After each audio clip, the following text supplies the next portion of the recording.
Hello friends, आज हूँ तमने झटपट तैयार थतुं पण ढाबा स्टाइल में डूंगी बटाकानुं शाक बतावी रही छुं। मित्रों, बटाका तो बधाने ज गमे, पण आ शाक में एटलुं अलग स्टाइल में बनाव्युं छे ने कि तमने नक्की भावशे। मित्रों, जो तमने आ रेसिपी गमे ने तो जरूरथी लाइक करजो अने गुजराती रसोई चेनल ने सब्सक्राइब करवानुं भूलशो नहीं अने बाजुमां आपेला बेल आइकॉन ने क्लिक करजो जेथी मारी नवी रेसिपीना नोटिफिकेशन तमने मळता रहेशे। तो चालो फ्रेंड्स, हवे आपणे रेसिपीनी तैयारी शरू करीशुं।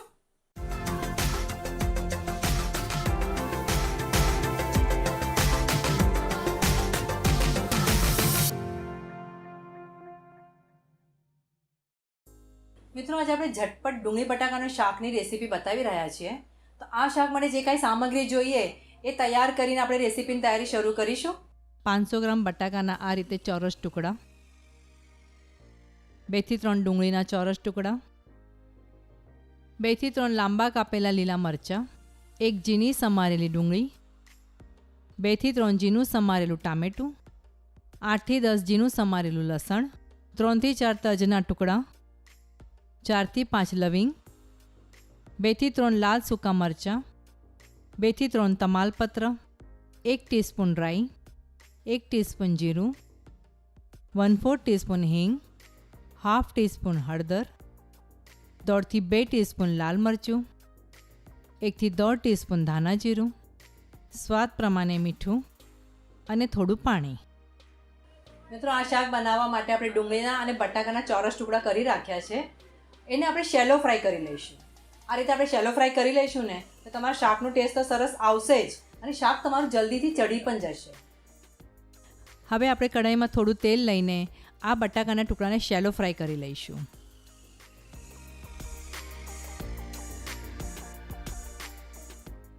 બટાકા થોડા કડક હોય છે એટલે આપણે એને 2 થી 3 મિનિટ શેલો ફ્રાય કરી લઈશું।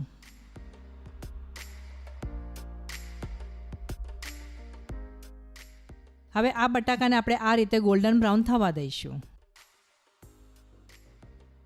પછીથી એમાં ડુંગળીના ટુકડા અને લીલા મરચાંના ટુકડા નાખીને એને પણ શેલો ફ્રાય કરી લઈશું।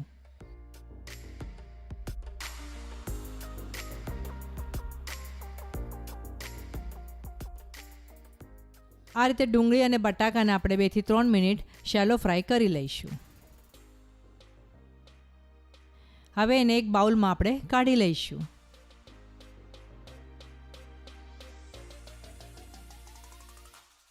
હવે એ જ કઢાઈમાં આપણે થોડું તેલ ગરમ કરવા માટે મૂકીશું। તેલ ગરમ થયા બાદ 1 ટીસ્પૂન રાઈ,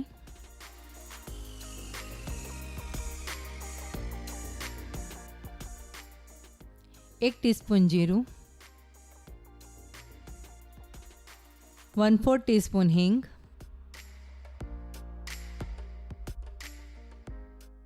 2 થી 3 લાલ મરચાંના ટુકડા, 2 થી 3 તમાલપત્ર, 3 થી 4 તજના ટુકડા અને 4 થી 5 લવિંગ નાખીને આ ખડા મસાલાને આપણે થોડો સોતે કરી લઈશું।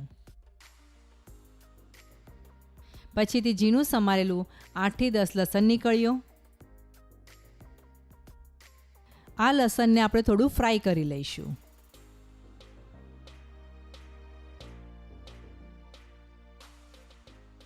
એક ઝીણી સમારેલી ડુંગળી નાખીને આ ડુંગળીને ગોલ્ડન બ્રાઉન થવા દઈશું।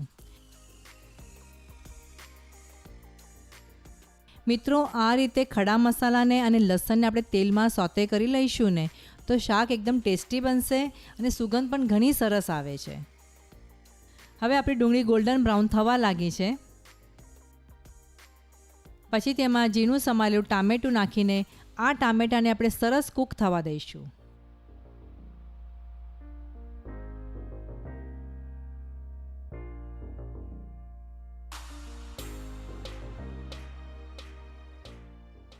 ટામેટું એક રસ થઈ ગયા બાદ હાફ ટીસ્પૂન હળદર,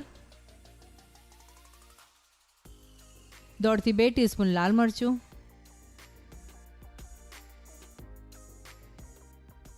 અને 1 થી 1.5 ટીસ્પૂન ધાણા જીરું નાખીને મિક્સ કરીશું। આ મસાલાને આપણે ધીમા ગેસ ઉપર 2 થી 3 મિનિટ માટે સાતળી લઈશું। હવે એમાં આપણે થોડું પાણી નાખીને મિક્સ કરીશું. મિત્રો, આ શાક આપણે આમે સૂકું બનાવવાનું છે, એટલે બટાકા ચડે એટલું જ પાણી નાખીશું. પછીથી એમાં ફ્રાય કરેલા બટાકા અને ડુંગળી નાખીશું અને સ્વાદ પ્રમાણે મીઠું નાખીને સરસ રીતે મિક્સ કરી લઈશું. મિત્રો, આ શાક મેં ઘરે આજે ટ્રાય કર્યું હતું તો બધાને એટલું ભાવ્યું ને કે મારી ઈચ્છા છે આ શાક તમે જરૂર બનાવજો. અને હા, તમને જો આ રેસીપી ગમે ને તો શેર અને લાઈક જરૂરથી કરજો.